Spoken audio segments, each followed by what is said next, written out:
Greetings and welcome back to another video. This video is kind of special to me as it's my first time where I'm going to be showing off kind of something that I've been working on in my classes. What you're seeing here is kind of the block mesh of the level that I was working on in my level design classes. And over the course of two of the classes, we block meshed out the level, and then in the second class we grouped up with another group of 4 other people and combined our levels and made it prettier. What you're seeing now is the first month of my level, where it's called the block mesh, as I mentioned, and you just lay out kind of more of the flow of your level rather than making it look perfectly pretty, and you just kind of use basic geometry and shapes to kind of lay out how you want the level to go, and all you really do is change the color of the basic shapes to kind of impart what kind of materials are supposed to be on the different objects in your level. And for our levels in this class, we had to have a valve, which if you saw a little bit earlier was the rocks that kind of closed you into the temple. And as you've been seeing, we needed a gate where you have to collect these keys and open this door up at the top of the temple. And you would come up top and collect that cube of power.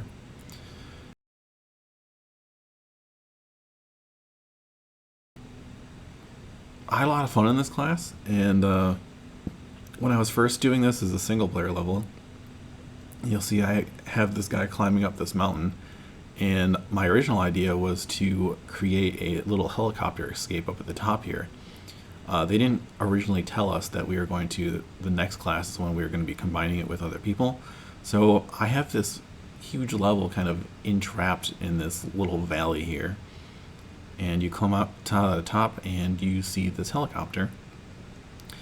And unfortunately, while the helicopter escape is cool, we had to rework it into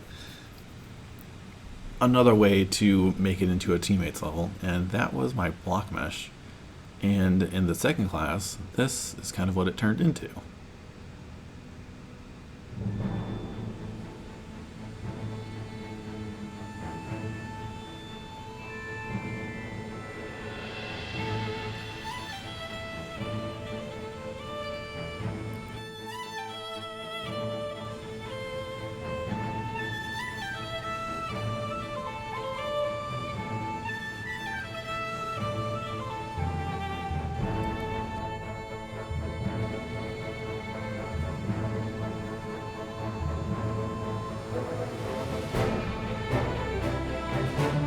I'm really happy with how it turned out.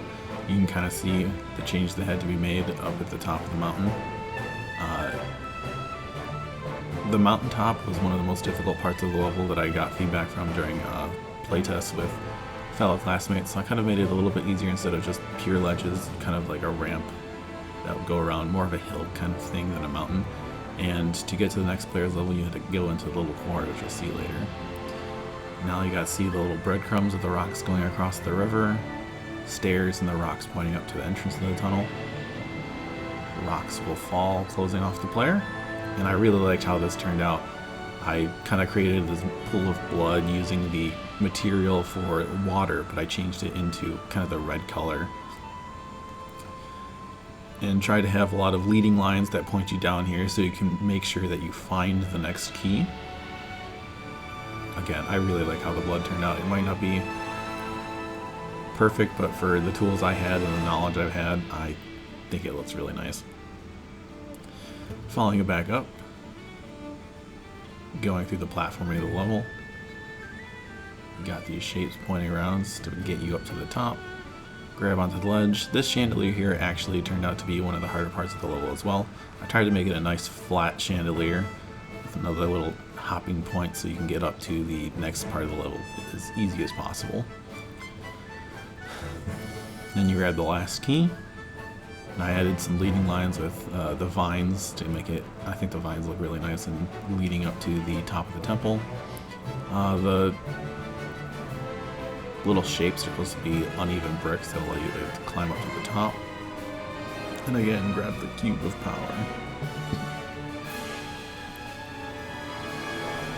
And as we come up to the end of my level here, well, at least my part of the level, this is not the full part of the level, I just wanted to show off here my level compared to how it was in the beginning. we'll do a little playthrough here of the entire level, where it combines both my level and my 4 other classmates' levels. So this is the beginning of the level. That little islandy looking section is where we had to start the level.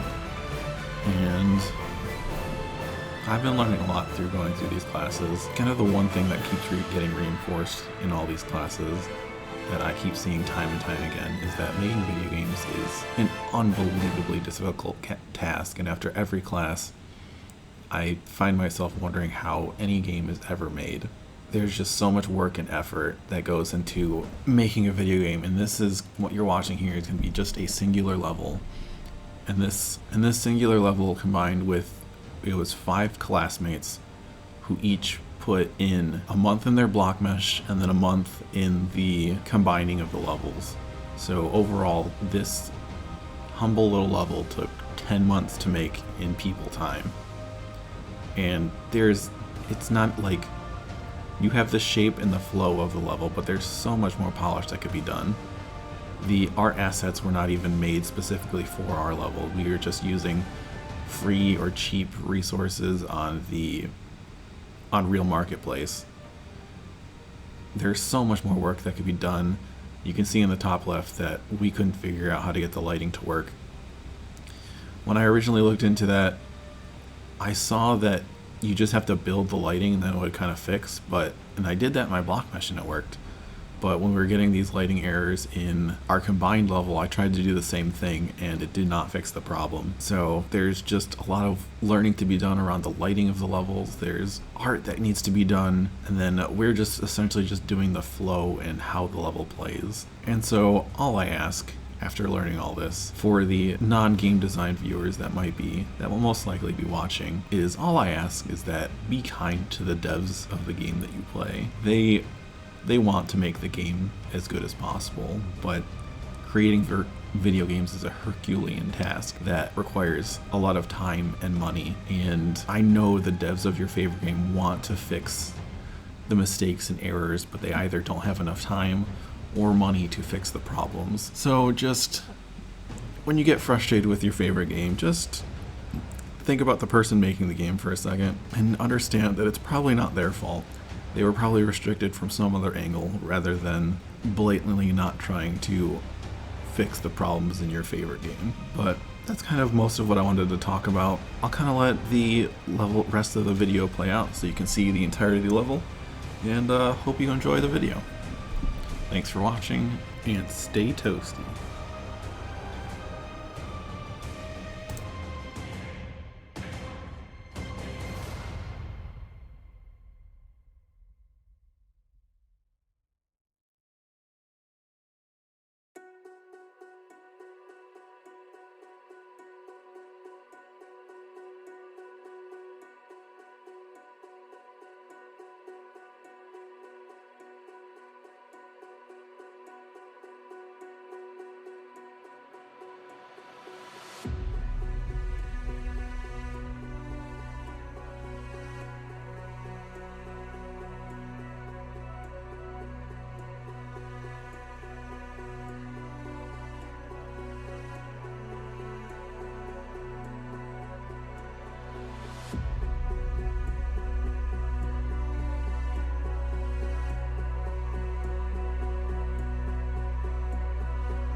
Everybody get up, it's time to slam now. We got the real jam going down. Welcome to the Space Jam. Here's your chance, do your dance at the Space Jam. Alright.